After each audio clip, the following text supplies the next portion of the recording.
El volumen de negocio de la lonja de Motril desciende 200.000 euros desde el decreto del estado de alarma con respecto al mismo periodo de 2019, según ha explicado el presidente de la Asociación de Productores Pesqueros de Motril, Ignacio López.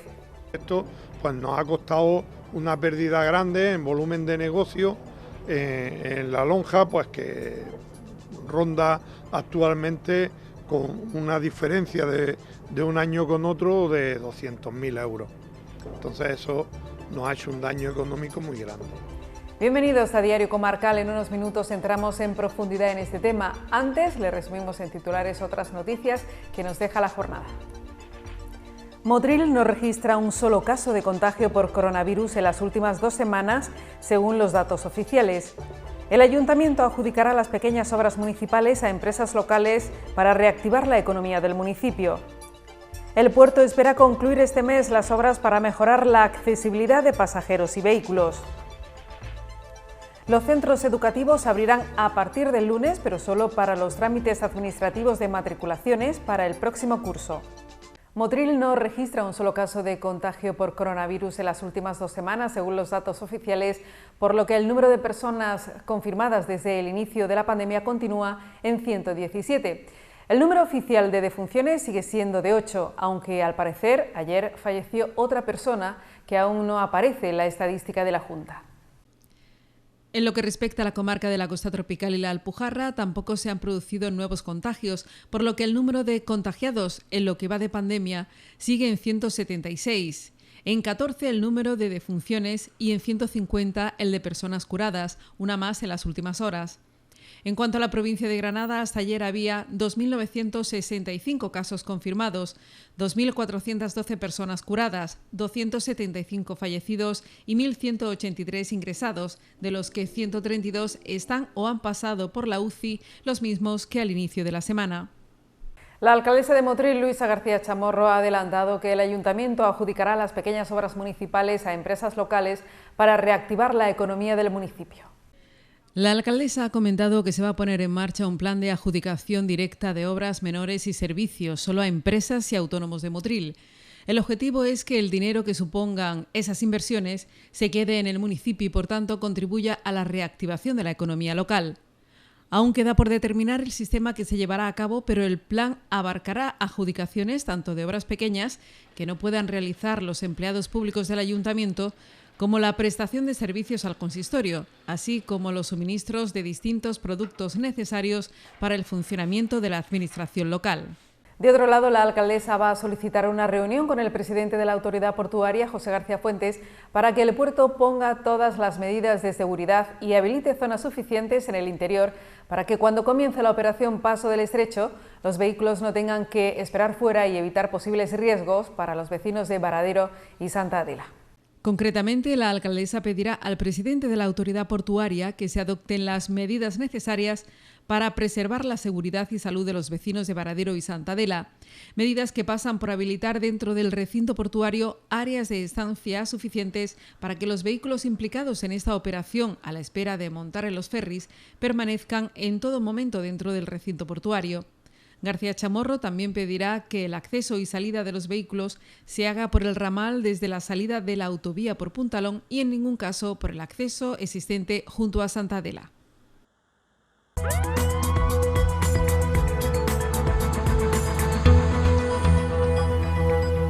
El volumen de negocio de la lonja de Motril desciende 200.000 euros desde el decreto del estado de alarma con respecto al mismo periodo de 2019, según ha explicado el presidente de la Asociación de Productores Pesqueros de Motril, Ignacio López.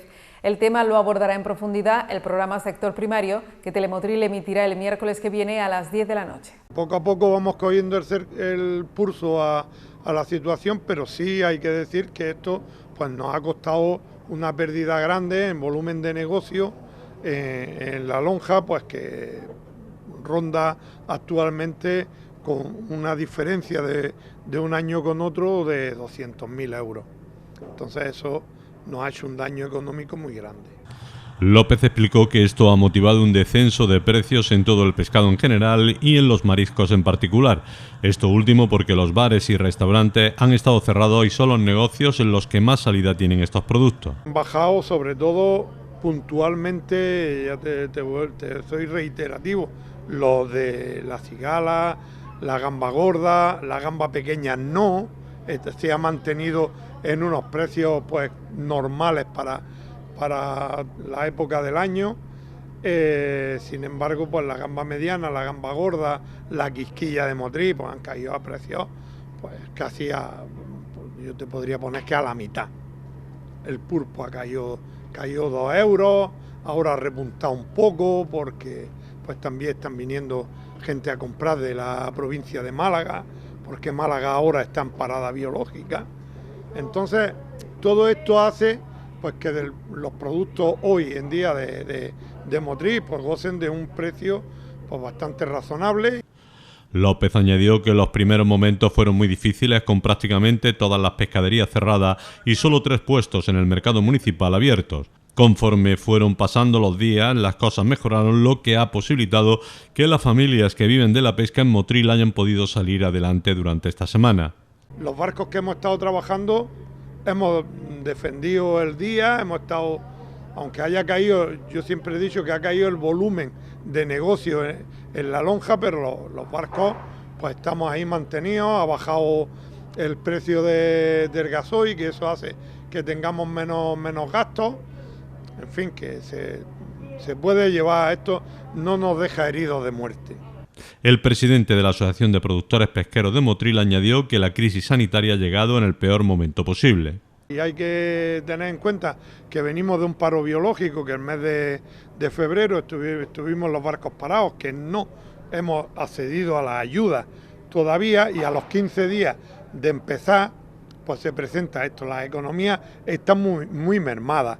Entonces, pues la gente, aunque hemos salido con miedo, los primeros días con pánico de llegar a la casa, de infectar a nuestra familia, pero hemos salido pues también preocupados. López añadió que los pescadores también tuvieron problemas inicialmente para conseguir los equipos de protección individual, pero que posteriormente se los comenzó a facilitar el puerto y el ayuntamiento les donó mascarillas, por lo que está muy agradecido a ambas instituciones. Nosotros en los barcos pues estamos usando pues, lejía con agua para cuando terminamos la faena, pues se rocia y se desinfecta un poco el barco. Pues en la lonja pues estamos con las medidas de distanciamiento, con las mascarillas, con el gel de mano. En el barco también tenemos geles. En fin, intentamos que sea pues, el más cuidado posible.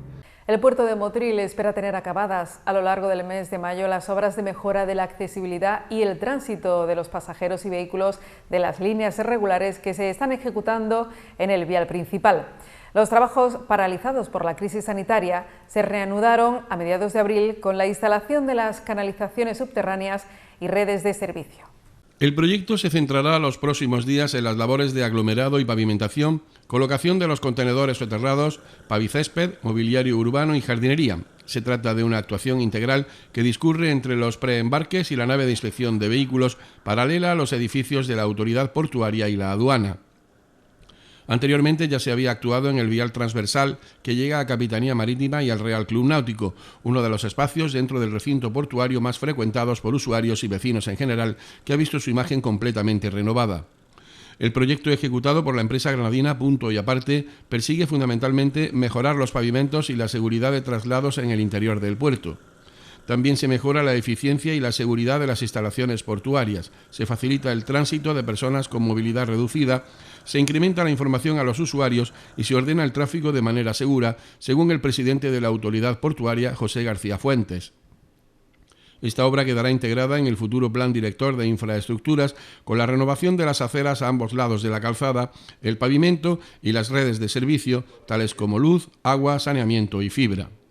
Además, ha sido mejorado el drenaje superficial, nuevas zonas para el aparcamiento de vehículos, señalización y mobiliario urbano, 6 contenedores soterrados y un punto de suministro para vehículos eléctricos. En total, se ha actuado sobre una superficie cercana a los 6.000 metros cuadrados.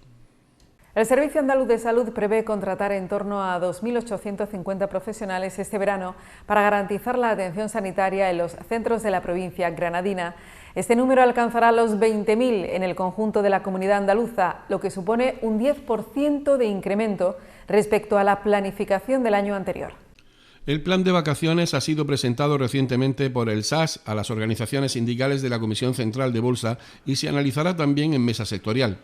De los contratos previstos en el Plan de Vacaciones 2020, cerca de 1.600 son para profesionales médicos, más de 6.800 para la categoría de enfermería, más de 1.200 de formación profesional técnico superior y más de 4.600 de formación profesional grado medio, más 1 millar de personal de gestión, 500 profesionales de mantenimiento y más de 3.600 profesionales de hostelería, servicios y atención social.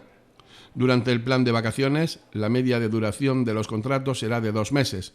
Una vez aprobado, la aplicación definitiva del plan de vacaciones se negociará con las organizaciones sindicales en cada uno de los centros sanitarios. La Consejería de Políticas Sociales ha movilizado 72 millones de euros para ayudas sociales desde el inicio de la crisis del coronavirus. Asimismo, ha desarrollado acciones para atender a los colectivos y familias más vulnerables en torno a la renta mínima de inserción social, servicios sociales comunitarios, garantía alimentaria y ayudas económicas familiares.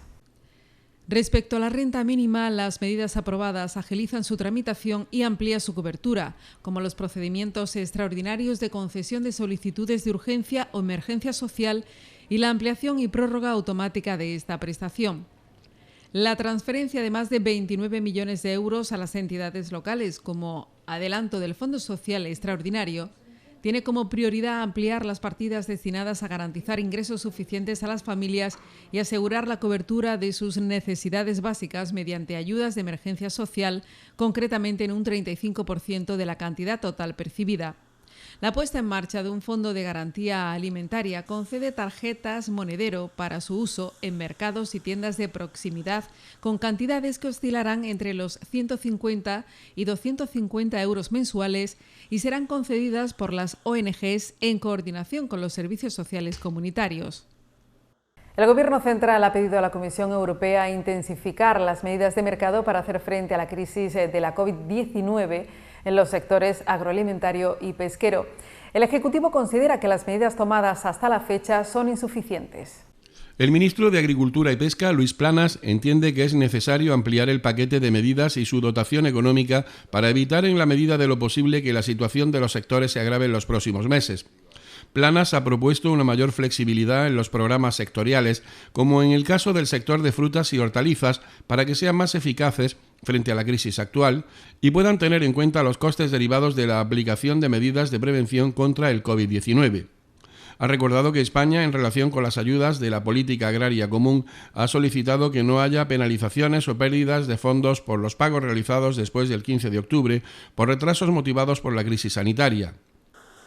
Respecto al empleo de fondos de desarrollo rural para hacer frente a la pandemia, Planas ha planteado que el porcentaje del 1% de la contribución del Fondo Europeo Agrario de Desarrollo Rural es insuficiente y debe incrementarse de la misma forma que los importes de ayuda a productores y pequeñas y medianas empresas. En cuanto a la pesca y a la acuicultura, el ministro ha pedido que se realicen las modificaciones necesarias del Fondo Europeo Marítimo y de la Pesca para hacer frente a los efectos de la crisis con una dotación presupuestaria suficiente. En este sentido, España está diseñando un mecanismo más rápido y eficaz para el sector que pueda acceder a estos apoyos y pueda recuperar la actividad normal a la mayor brevedad posible. Planas también ha solicitado aumentar el actual porcentaje del 10% de cuota que se puede trasladar al año próximo. Casi 500 empleados públicos de los puestos de inspección fronterizos, entre ellos el de Motril, vigilan y garantizan el tráfico internacional de mercancías que llegan a España o que salen de nuestro país a través de puertos y aeropuertos durante la crisis sanitaria. Para atender la emergencia de la pandemia se ha reforzado la plantilla con 30 funcionarios del Cuerpo Nacional Veterinario y del Cuerpo de Ingenieros Agrónomos del Estado. La actividad en los puertos registra una desigual evolución, con descensos en las importaciones en puertos como Alicante, Bilbao, Valencia y Barcelona. Algeciras o Motril no registran cambios significativos de actividad en partidas comerciales ni en la llegada de camiones con mercancía fresca. El tráfico de pasajeros con el norte de África se mantiene cerrado. La labor de vigilancia permanente que realizan los puestos de inspección fronterizos registraba en 2019 un total de 482.079 controles sanitarios en partidas procedentes de otros países. La labor de estos servicios es necesaria para evitar riesgos sanitarios en el abastecimiento de mercancías de consumo de primera necesidad y de materias primas imprescindibles para la actividad del sector primario, como son las materias primas para la alimentación animal o para los medicamentos.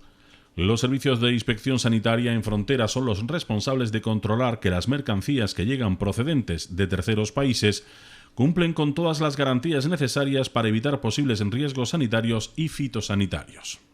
La Federación Andaluza de Municipios y Provincias ha reclamado a la Junta que realice test rápidos de detección del COVID-19 a todos los agentes de la policía local, más de 12.500 en el conjunto de la comunidad autónoma, para que puedan prestar sus servicios en condiciones de seguridad, tanto para ellos mismos como para la ciudadanía y sus familias.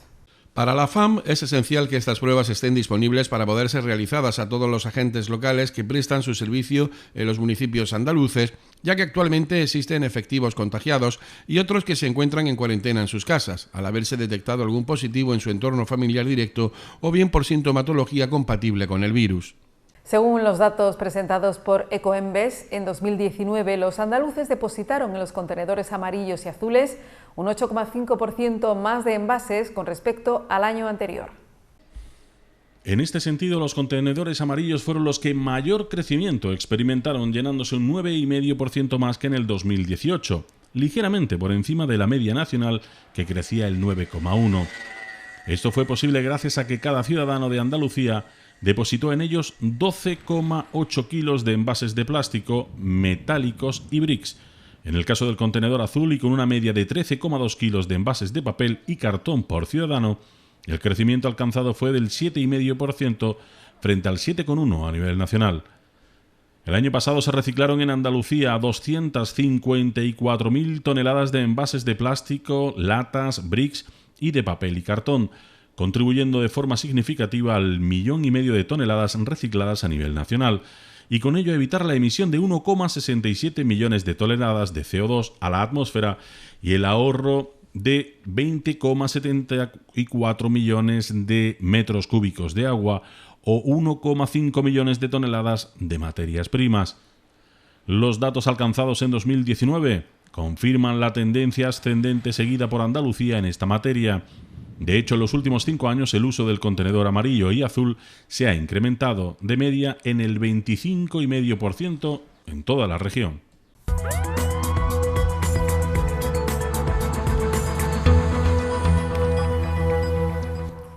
La modificación de horarios para salidas ante el coronavirus del Gobierno de la Junta de Andalucía propone la concentración de salidas de actividades de las personas mayores y dependientes durante las mañanas hasta las 14 horas, mientras que las realizadas por adultos no vulnerables y familias con hijos menores se realizarán por las tardes hasta las 24 horas. Una franja de mañana que es para las personas mayores, como he dicho, aquellas que tienen que salir, que además van al médico, van a la farmacia, que si a la panadería, que si tienen que dar el paseo. Entonces, la franja esa de mañana para las personas mayores. Hemos quedado que hasta las 2 de la tarde es franja de personas mayores. Y a partir de las 2 de la tarde hasta las 12 de la noche es franja de familias, de niños. Los niños normalmente por la mañana tienen que estar haciendo las tareas que le han mandado su maestro, las que le han mandado en la escuela, tienen que estar trabajando, y por la tarde sí tienen esa capacidad de salir. Esa división de esos dos vectores, aquel que contagia y aquel que lo sufre, es importancia en el tiempo. Y es muy fácil, sencillamente el resto de la población, pues no hay ningún problema, podrá salir cuando quiere, como quiera. Lo único que hacemos es la separación de niños por la tarde de noche, y de personas mayores por la mañana hasta las 2 de la tarde. Esa es la propuesta que hemos hecho al Consejo, al Gabinete de Crisis, y es la que mandaremos también al Ministerio. En este sentido, el consejero ha insistido en que cualquier persona con síntomas permanezca en casa y contacte con los servicios sanitarios por los canales establecidos, al igual que se recomienda encarecidamente el uso de mascarilla. Y esto, por supuesto, como he dicho al principio, tiene que ir con todos los aspectos de higiene sanitaria. salida a la calle con mascarilla, en sitios cerrados, en sitios abiertos, siempre la utilización de mascarilla. Y un tema muy importante, las visitas. Las visitas en la fase 1 se permite las visitas a familiares. Hay que tener mucho cuidado. Hay que ir a ver a los familiares, pero hay que ser poco efusivo, en el sentido de cuando van los niños a ver a los abuelos son muy mayores o tienen algún problema, no vale decir ya nos podemos juntar, pero manteniendo la distancia personal. Importantísimo, proteger al que más débil de la cadena epidemiológica, aquel que tenemos que proteger, que es la persona mayor, al pluripatológico. Por otro lado, el consejero ha recordado que con los datos de nuevos contagios en las provincias de Málaga y Granada, ambas no tendrían que tener problemas para pasar a la fase 1 a partir del lunes. La incidencia acumulada, que es los datos que nos piden de cara a pedir desescalado de Granada y Málaga de fase 0 a fase 1, la incidencia acumulada de los 7 últimos días de Granada y Málaga son de Granada un 0,8% de casos positivos con PCR positivos por 100.000 habitantes y de Málaga un 0,7% por 100.000 habitantes. Es cuestión de comparar con otros sitios estas cifras que van saliendo y justifica de una forma clara y contundente por qué Granada y Almería tienen que estar en fase 1 a la mayor brevedad posible. Los centros educativos abrirán a partir del lunes, pero solo para los trámites administrativos de matriculaciones para el próximo curso y respetando las nuevas normas de distanciamiento social y limitación del aforo. El periodo para solicitar plaza para el alumnado que no estuviera cursando los estudios en ese centro comenzará el 18 de mayo y permanecerá abierto hasta el 11 de junio, ambos inclusive. Las distintas secretarías tendrán horario de atención al público de 9:30 de la mañana a 1:30 de la tarde y será necesario pedir cita previa a través de la página web de cada centro o desde el directorio del portal de la Consejería de Educación. El modelo de solicitud también está disponible en la página web de la Consejería para aquellas familias que quieran y puedan descargarlo y complementarlo para reducir el tiempo de espera. Los centros educativos han permanecido cerrados desde el 16 de marzo, el primer día lectivo tras la publicación del estado de alarma, si bien el contacto entre el alumnado y profesorado se ha mantenido por medios telemáticos. La Escuela Oficial de Idiomas abre el lunes el plazo de admisión de solicitudes de matrícula para el próximo curso. El centro público, ubicado en la Plaza de la Coronación, ofrece inglés, francés y alemán en distintos niveles y modalidades para adaptarse al alumnado. El director de la Escuela Oficial de Idiomas de Motril, Emilio Alzueta, ha subrayado que los alumnos, una vez concluido el curso y superada la evaluación, reciben una titulación oficial reconocida por el marco educativo europeo. El idioma inglés tiene múltiples modalidades, más que francés y alemán, tiene modalidades más diversificadas, pero los tres idiomas tienen la modalidad de alumnos libres, ¿no? Es decir, que tradicionalmente ha habido muchas personas que han venido aquí simplemente a examinarse del final de nivel para obtener el certificado correspondiente, ¿no? Los certificados de la Escuela Oficial de Idiomas están anclados en los niveles del Consejo de Europa, es decir, los famosos B2, C1, etc., que son los niveles homologados y reconocidos en toda Europa, y además los currículums y las programaciones desarrolladas a partir de los currículos y también el formato de los exámenes en la evaluación están plenamente basados en el marco de referencia europea y en estos niveles, ¿no? En este sentido, la jefa de estudios del centro motrileño, Rosa Gardón, ha aclarado la principal motivación de los alumnos de la Escuela de Idiomas. Tenemos muchas motivaciones, ¿no? Pero probablemente la principal es la motivación laboral.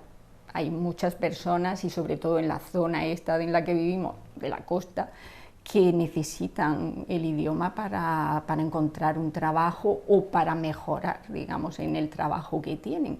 Entonces, nuestro alumnado mayoritariamente es adulto y el perfil suele ser este, ¿no? De alumnos que necesitan el idioma pues para su trabajo, para encontrar un mejor trabajo. Las clases se imparten por las tardes, 2 horas, 2 días a la semana para cada curso, pero también en el caso de inglés hay clases por la mañana. Por ejemplo, nosotros tenemos en inglés, solamente en francés y en alemán no, pero en inglés tenemos cursos también por la mañana. Entonces ahí hay un perfil mayoritario, por ejemplo, de madres que vienen a aprender inglés para poder ayudar a sus hijos en el colegio, porque claro, a la hora de los deberes, de tal, pues se encuentran que realmente no pueden. Entonces vienen, por ejemplo, con esta motivación. Gardón ha afirmado que otro de los grupos importantes es el de estudiantes de ESO y bachillerato.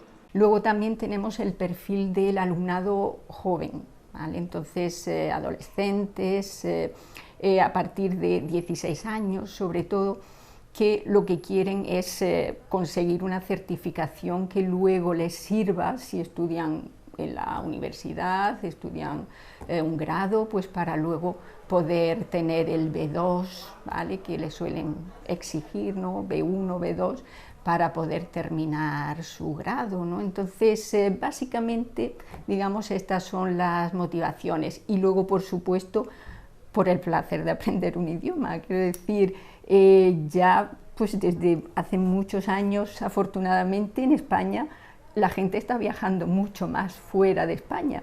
Entonces, esto ha aumentado la necesidad, ¿no? y el gusto de poder llegar a un país y poder defenderte, ¿no? De poder hablar, aunque solo sea un nivel, digamos, básico, ¿no? De defenderte. En este sentido, uno de los alumnos de alemán, Javier Moreno, confirma los beneficios de dominar esta lengua a pesar de su dificultad. Yo animaría a la gente a que estudiase este idioma porque es un verdadero reto, un idioma complicado, un idioma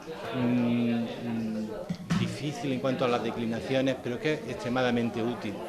A mí me es útil en mi campo profesional, pero también lo que me es muy útil es en cuanto a viaje. Yo afortunadamente viajo mucho y hay que tener en cuenta que en Europa hablan 200 millones de personas alemán como primera o segunda lengua. Solamente en Alemania hay casi 90 millones de personas que hablan alemán. No solamente como una formación académica, sino como muy interesante en cuanto a una oportunidad de un puesto laboral y sobre todo para poder comunicarse con cientos de personas, con cientos de millones de personas que viven en países que tienen el alemán como primera o segunda lengua. Alemania, Suiza, Bélgica, Dinamarca, parte de Holanda, Austria obviamente, en todos esos países alemanes. Y cuando uno hace turismo por esos países es extraordinariamente útil poder comunicarse, poder ordenar la comida, las visitas, si uno tiene por lo menos una idea básica o intermedia de este idioma. Por último, la jefa de estudios ha recordado los plazos de preinscripción y matrícula que existen. Desde el 1 al 20 de mayo se abre el plazo de preinscripción para solicitar plaza, ¿vale? Una vez que eres admitido, pues en julio es el plazo ordinario de matrícula. Del 1 al 15 de julio, todas estas personas que solicitaron plaza se matriculan, ¿vale? Pero si quedan plazas, luego en septiembre se abre un plazo extraordinario de matrícula. Entonces, aquí se puede seguir matriculando a personas siempre que haya plazas.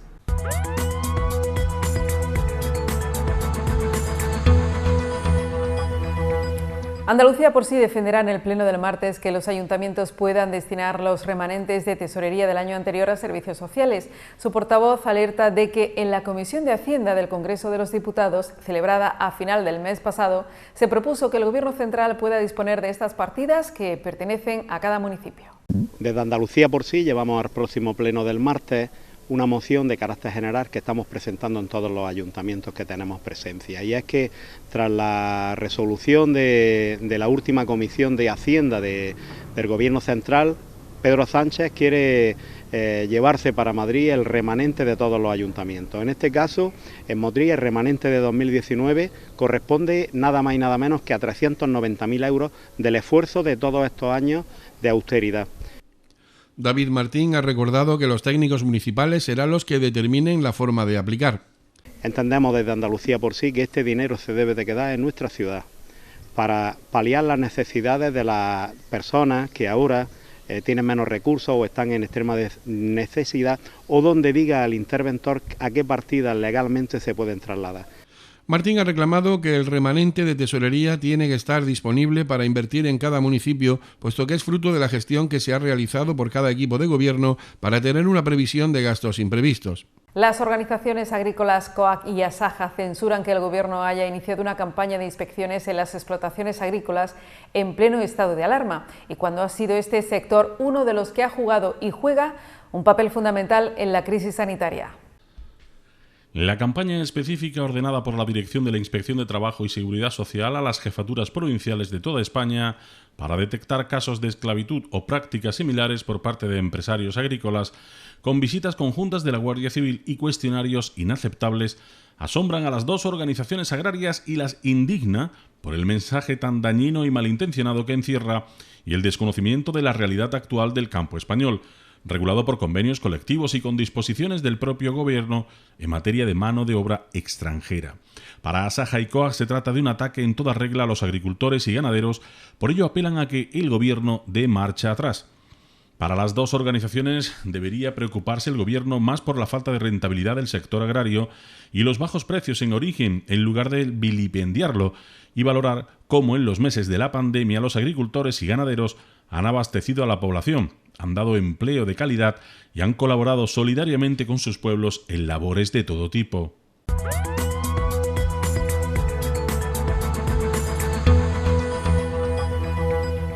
La alcaldesa de Salobreña, María Eugenia Rufino, ha manifestado que desde el punto de vista turístico la costa tropical parte con ventaja en este nuevo escenario. Este mensaje positivo lo ha lanzado en una reunión mantenida con el responsable de área turística de Diputación.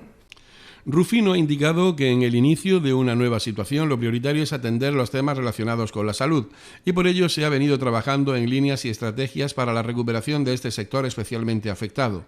Ahora lo que se pretende es iniciar acciones conjuntas bajo el paraguas del Patronato Provincial de Turismo.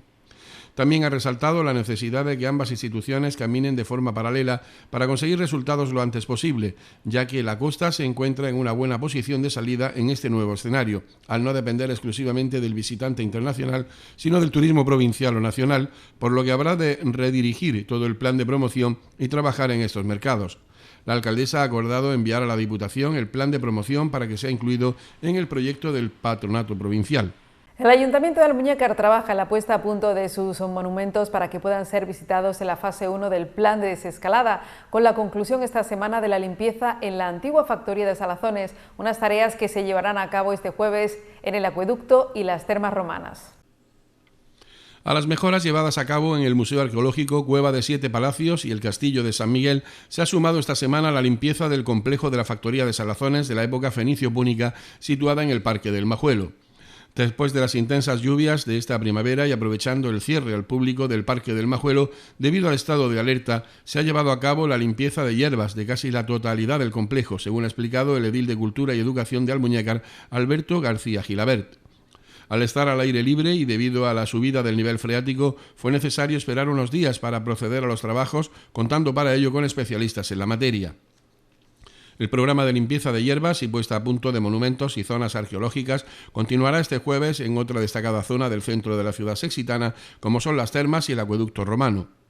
Está previsto que, además de estos dos centros destacados, se continúe con el puente de Cotobro y demás tramos de los acueductos romanos que abastecían de agua Almuñécar, incluida la factoría de Salazones. Y hasta aquí lo más destacado que nos ha deparado la jornada. Gracias por la atención prestada y hasta una próxima cita con la información en Telemotril. Cuídense. Motril no registra un solo caso de contagio por coronavirus en las últimas 2 semanas, según los datos oficiales.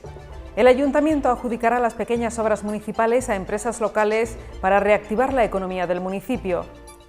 El puerto espera concluir este mes las obras para mejorar la accesibilidad de pasajeros y vehículos. Los centros educativos abrirán a partir del lunes, pero solo para los trámites administrativos de matriculaciones para el próximo curso.